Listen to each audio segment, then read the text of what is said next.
Polisi Mganga Madali, ni operation officer, lakini pia ni msimamizi wa mafunzo mbalimbali Jeshi la Polisi wilaya ya Lushoto. Awali ya yote nichukue nafasi hii kumshukuru Mwenyezi Mungu kwa kuwezesha kukutana hapa. Najua wengine wamesafiri, wengine wametoka Bumbuli, lakini kwa kutuamsha salama na kukutana siku hii ya leo. Pili, nawapongeza kwa mahudhurio haya. Swala la commitment kidogo umejitoa kwenye kazi yako kuona kwamba tunakutana, tunabadilishana mawili matatu ili tuweze kusukuma gurudumu hili. Ndugu madereva, mkusanyiko huu ni matokeo chanya ya sera ya maboresho ya Jeshi la Polisi iliyoasisiwa na Inspector Generali mstaafu Saidi Ali Mwema kupitia waraka wake namba 3 wa IGP mwaka 2006, ambao maboresho hayo yalikuwa na maeneo matatu makubwa.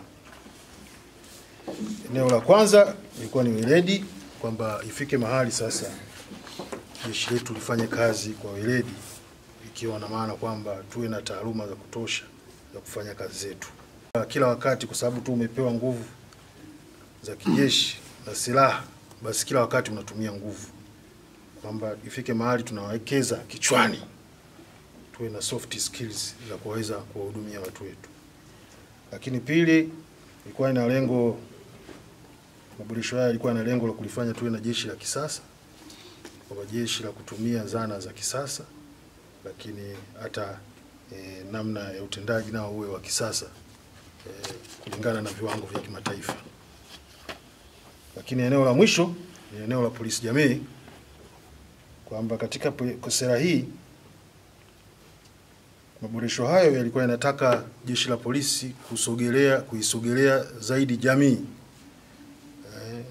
kuikaribia jamii, kupata nafasi ya kukaa pamoja, kujadiliana changamoto zinazowakabili na kujadili utatuzi wa changamoto hizo kwa pamoja. Yani kusiwe na gap kati ya jamii na jeshi la polisi, jamii na vikundi mbalimbali, jeshi la polisi na vikundi mbalimbali kama hivi leo tumekutana madereva. Lakini jeshi la polisi lisiwe mbali na taasisi za dini, kwa sababu kazi ya taasisi za dini na jeshi la polisi ni kama ndo ile ile. Asasi za kiserikali na makundi mengine mbalimbali. Kwa hiyo mnaposogeleana, mnapokaribiana, mnakuwa na nafasi kubwa sana ya kubadilishana zile changamoto, lakini ya kuangalia namna nzuri na kuratibu namna nzuri ya kutatua zile changamoto. Ndio maana leo kwa bahati kukutana na madereva wa serikali na taasisi nyingine za kiserikali, taasisi za umma, kwa lengo ya kujadili baadhi ya changamoto ambazo zinatukabili kwenye utendaji wetu wa kazi. Takwimu zinatuonyesha kwamba kuna shida kwa madereva wa viongozi. Takwimu za ajali zinatuonyesha kwamba kuna tatizo la ajali kwa madereva wa taasisi za serikali. Sasa huu mpango wa polisi jamii, lengo lake kubwa, mara baada ya kuikaribia ya kuwa karibu na kikundi husika, mara baada ya majadiliano, msingi wake mkubwa ni kuzuia zaidi kuliko kusubiri madhara yafanyaje yajitokeze. Ndio maana tunakutana. Kwamba ukisubiri kukamata, kupiga notification, kukamata, kufanya hivi, mbona haina msaada wote? Mbona matatizo yanazidi kuongezeka? Mbona ajali zinazidi? Kwa hiyo ndio maana tumekuja hapa mbele. Tumesimama mbele yenu hapo kwa lengo la tuongee kwa pamoja, tupange mikakati, tuwape elimu ili kusudi tupunguze ajali. Unaelewa? Ajali ina matokeo matatu. Kwanza, kuna kusababisha majeraha. Yumkini kila mmoja wetu hapa katika familia yake lazima kuna ndugu yake amepata ajali. Mwingine amekosa kiungo, mwingine anapata ulemavu wa kudumu, mwingine anakuwa mzigo kwako kwa sababu wewe kwako ndo kama vile ndo tajiri wa familia, kila siku unalazimika kumtumia chochote kwa ajili ya kufanyaje, ya kujitibia. Lakini ajali nyingine zinasababisha upotevu wa nini? Wa maisha. Tunapoteza kaka na dada zetu, tunapoteza wajomba na shangazi, tunapoteza walimu, madaktari. Lakini mbaya zaidi, tunapoteza mpaka viongozi ambao kimsingi walijengwa na bado walikuwa wanahitajika katika nafasi zao. Katika historia ya nchi hii, tarehe 12 mwezi wa 4 mwaka 1984 tuliwahi kumpoteza kiongozi mkubwa kabisa wa serikali, hayati Edward Moringe Sokoine, kwa sababu ya ajali barabarani. Jambo zito sana, jambo la simanzi sana kada yetu. Tunaelewana ndugu zangu?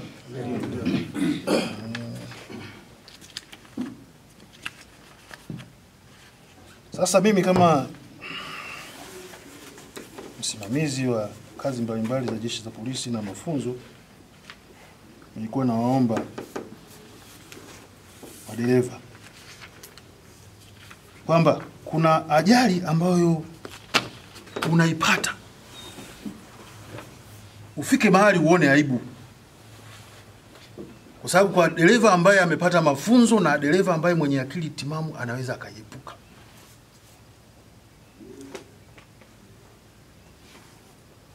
Kuna namna ambavyo madereva wa magari ya serikali yanavyojiachia barabarani.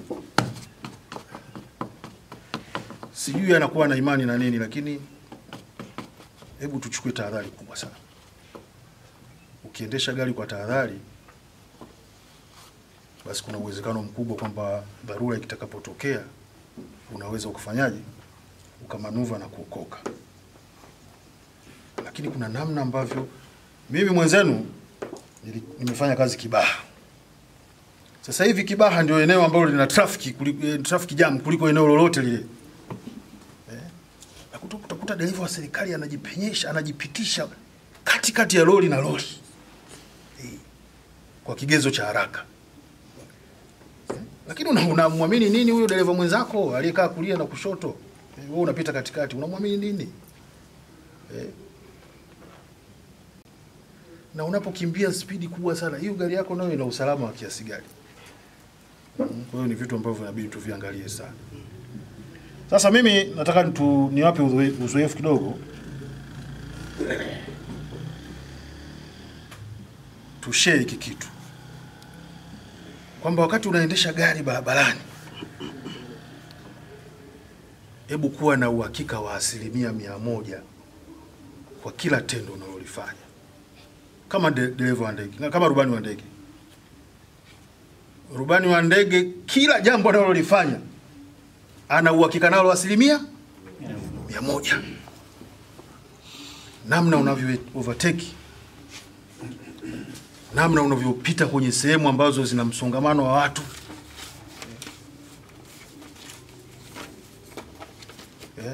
na namna nyingine kadha wa kadha, namna unavyotembea kwa spidi kali, lazima uwe na uhakika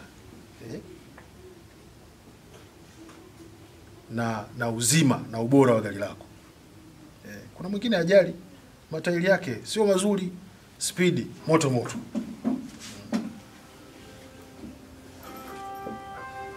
Lakini wanasema bwana,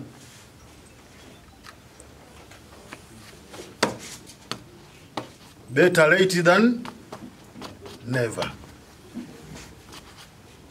Usije ukajifanya wewe una haraka sana, alafu baada ya kufika hiyo destination ukaishia mochwari. Tunaelewana ndugu zangu? Mafunzo kwa madereva wa viongozi. Labda turejee tu kwamba kiongozi ni nani? Kiongozi ni mtu yoyote mwenye mamlaka, mwenye uwezo wa kuongoza watu wengine katika jamii au taasisi au serikali. Awe ni mkurugenzi, awe ni mkuu wa wilaya, awe ni mkuu wa idara ya halmashauri, awe ni meneja wa TANESCO, awe ni meneja ya CRDB, hao wote ni viongozi. Lakini udereva wa viongozi ni nini? Ni mtu au dereva ambaye anaendesha kiongozi wa taasisi au serikali. Awe dereva wa mkurugenzi, awe dereva wa TARURA, wote hao wanaendesha viongozi. Lakini kuwa dereva wa kiongozi kuna sifa zake. Kuwa dereva wa kiongozi kuna sifa zake. Ukikosa sifa zifuatazo, unakuwa huwezi tena kumwendesha kiongozi. Sifa ya kwanza ni kuwa msiri. Viongozi ndio wanabeba dhamana ya kuendesha taasisi. Kuna mambo mengine ya siri. Mambo mengine anashindwa kuyaficha kwa sababu pengine anapewa maelekezo kwa simu. Sasa wewe kwa sababu dereva uko pembeni pale unalipata, unaenda unalifikisha sehemu ambapo kiongozi amaelekezwa akafanyie kazi. Kutoa siri zake binafsi za kiongozi za kifamilia au affairs zake ni jambo ambalo kwa kweli sio sawa na litakufanya wewe ukose sifa ya kuwa dereva wa kiongozi. Mimi kwa majina naitwa Inspector Hamisi, ni kaimu DTO wilaya Lushoto. Tumewaita hapa kwa maana maalum. Ajali zimeongezeka. Ajali ni nyingi sana ambazo zinahusisha magari ya serikali. Sasa tumewaita hapa tuje tuwakumbushe wajibu wenu. Tunaelewana madereva? Tumewaita hapa tuje tuwakumbushe wajibu wenu kutokana na ongezeko kubwa la ajali ambalo linahusiana na magari ya serikali. Sasa nitawakumbusha hapa wajibu wenu ambao mnatakiwa mufuate ili tuweze kupunguza au kuondoa kabisa hizo ajali. Sawa Wajibu wenu ni kama ufuatao. Moja, kufuata sheria za usalama barabarani. Dereva yoyote ambaye atakayefuata sheria za usalama barabarani, basi nadhani ajali hatutakuwa nazo.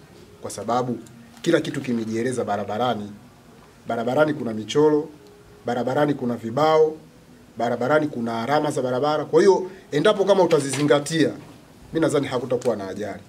Kama unaambiwa hapa usiovertake na wewe hauovertake, basi ajali itatokea wapi? Haiwezi kutokea. Lakini unaambiwa usiovertake, wewe unatoa. Maana yake nini? Unasababisha ajali. Kwa hiyo tukifuata zile sheria za usalama barabarani, mimi nadhani hakutakuwa na ajali. Tumeelewana madereva? Tumeelewana?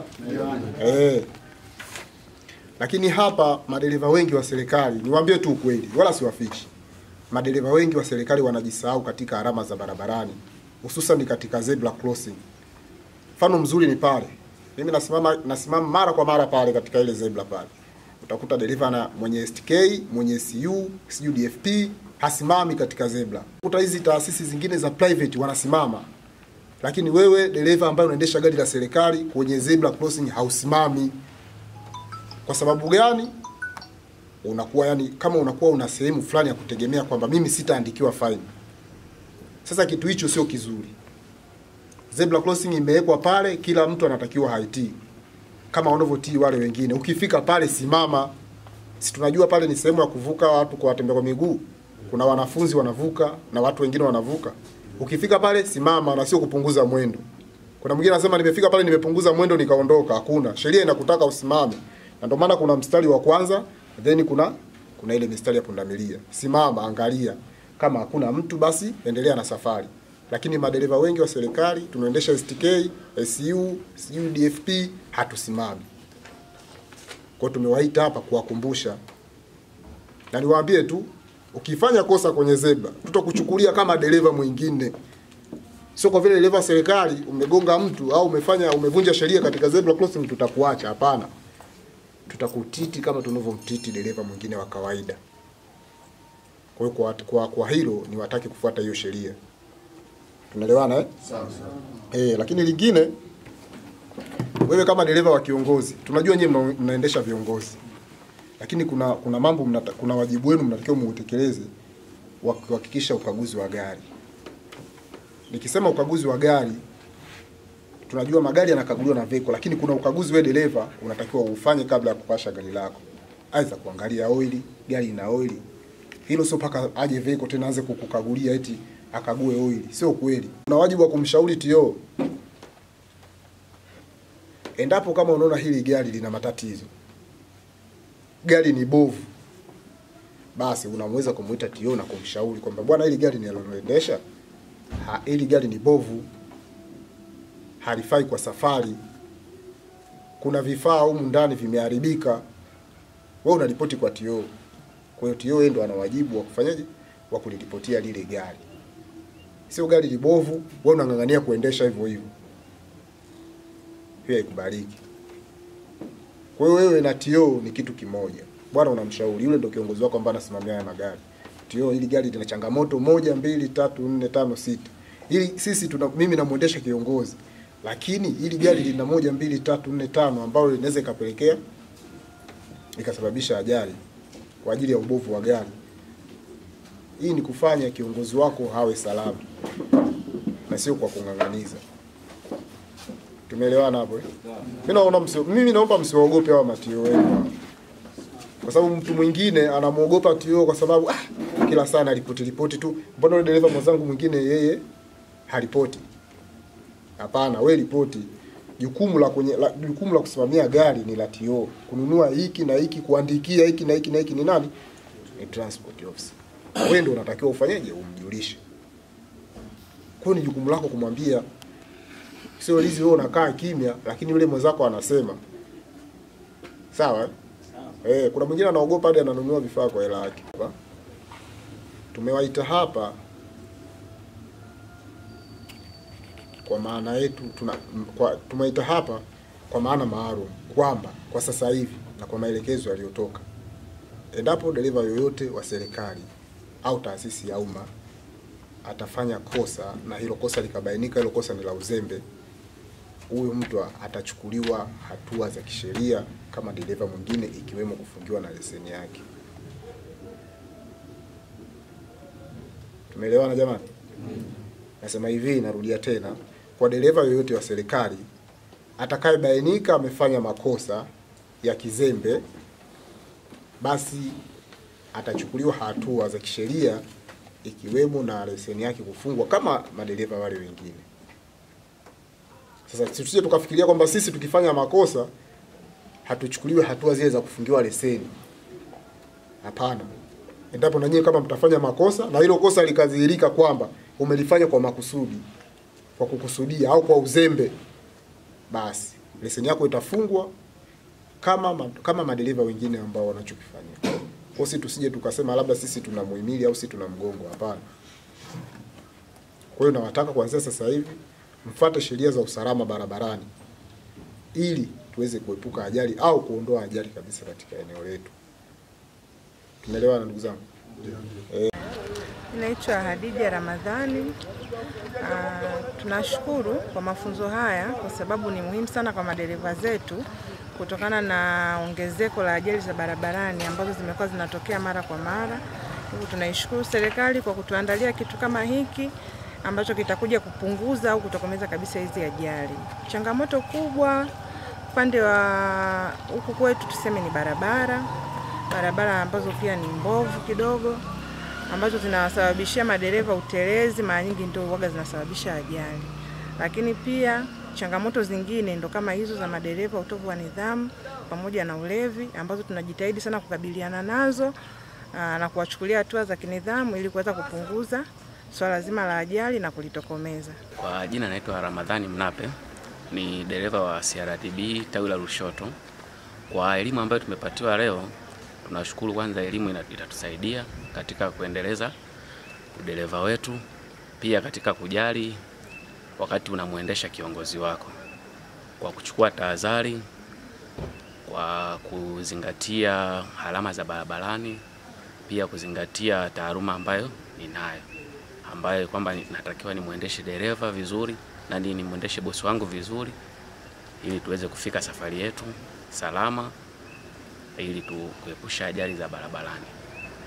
Pia tunashukuru viongozi kwa kututambua nafasi yetu ya udereva, kwa kutupatia hii elimu ambayo itatusaidia na kutupelekea tuweze kuwa madereva wazuri na kuijali jamii pale ambapo tuko barabarani, kwa kutii sheria zote. Kwa jina naitwa Daniel Mahimbo Shekibula, ni dereva wa halmashauri ya wilaya ya Lushoto. Namshukuru Mungu kwamba nipo dereva wa mwaka wa karibuni 15 sasa, naendesha magari ya serikali. Tumepata mafunzo haya kutoka kwa DTO, jeshi la polisi kwa ujumla. Tunashukuru, na pia kwa kweli ambao bado hawajapata mafunzo haya, tunawasihi kipindi watakapoitwa katika mafunzo haya ni vizuri wakashiriki, ili kuweza kukumbushana majukumu yetu katika kada ya udereva. Ukiangalia katika mada nyingi zilizotolewa na katika kazi yetu kwa ujumla, hasa kwa madereva, tunaomba madereva tunapokuwa kazini, tunapokuwa tunaendesha viongozi, tujikite zaidi katika taaluma yetu ya kuendesha viongozi.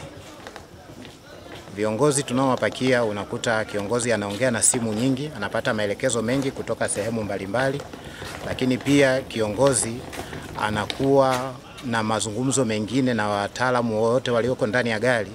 Lakini kwetu sisi madereva ni vizuri tukajikita zaidi katika kutekeleza jukumu letu la kuendesha gari na kuhusika kuchangia mada zozote ukiwa ndani ya gari. Itakuwa ni jambo zuri sana. Watakapoanzisha jambo lolote, wewe jikite katika kutekeleza majukumu yako ya udereva, na wala sio kuingilia mazungumzo ya viongozi ambayo wanakuwa wanayazungumza ndani ya gari. Mazungumzo mengine yanakuwa ni siri na mazungumzo mengine yanakuwa ni maelekezo. Hivyo ni vizuri wewe kama dereva ukabaki katika maana kubwa ya kuendesha chombo chako katika nidhamu ya hali ya juu. Lakini pia tunapokuwa na viongozi wetu hawa tunaotekeleza majukumu yetu ya kila siku, ni vizuri sisi tukaendelea kufanya kazi yetu kwa weledi. Hata kama viongozi unakuta kuna maelekezo kwamba labda tumechelewa safari kwenda sehemu fulani, lakini ni vizuri tukafuata kanuni na sheria za usalama barabarani, hasa kwenye vivuko vya wenda kwa miguu na alama zote ambazo zipo barabarani ni vizuri tukazitii. Hata pamoja na utakapoona spidi imeshakatika kuwa 50, unaweza ukaenda spidi zile ambazo gari inaruhusu, lakini pia kwa tahadhari. Lakini pindi unapokuta alama pamoja na maelekezo mengine, unakutana na viongozi saa nyingine wanaweza kukuelekeza kwamba bwana, hapa wewe tembea tu. Janga lolote lile litakapokupata wewe ukiwa dereva, pamoja na kwamba unaendesha gari la serikali, ndio inabidi kabisa uwe kioo cha jamii kweli kweli. Inabidi ufuate kanuni wewe za udereva na uweze kumfikisha kiongozi akiwa salama.